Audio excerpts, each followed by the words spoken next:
तांत्रिक की आत्मा राजीव और राधिका एक छोटे से गांव में नए घर में शिफ्ट हुए थे।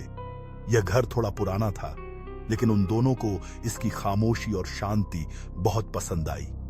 शुरुआत में सब कुछ सामान्य था, लेकिन धीरे धीरे अजीब घटनाएं घटने लगीं। रात को अक्सर घर में किसी के चलने की आवाजें आती, जैसे कोई भारी कदमों से चलता हो, लेकिन जब वे बाहर जाते तो वहां कोई नहीं होता।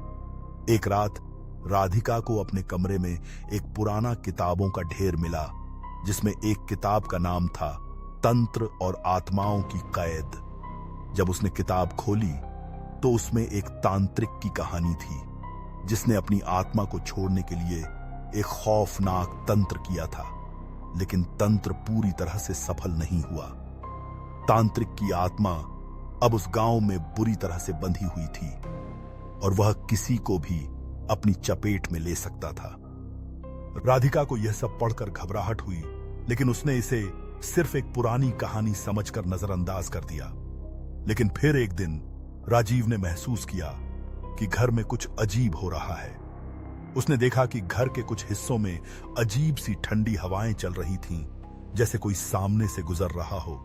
एक दिन रात के समय जब वह बाथरूम से बाहर निकला, उसने देखा कि कोई अजनबी आदमी उसकी तरफ देख रहा था। वह आदमी एक तांत्रिक की तरह लग रहा था, लेकिन उसकी आंखें गहरी और खाली थीं। राजीव ने डरते हुए पूछा, तुम कौन हो? लेकिन वह आदमी कुछ नहीं बोला, बस अपनी आंखों से उसे घूरता रहा। फिर अचानक वह आदमी गायब हो गया, जैसे वह दीवार में समा गया हो। राजीव और राधिका ने गांव के बुजुर्गों से सुना कि उस घर में एक तांत्रिक का वास था, जो अपनी आत्मा को छोड़ने के लिए तंत्र मंत्र करता था।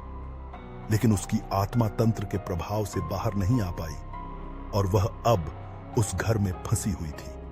तांत्रिक की आत्मा अब घर के अंदर घुसी हुई थी और किसी को भी डराने और उनके मन में भय पैदा करने का काम करती थी। एक दिन राधिका ने निर्णय लिया कि वह इस आत्मा को शांति देगी।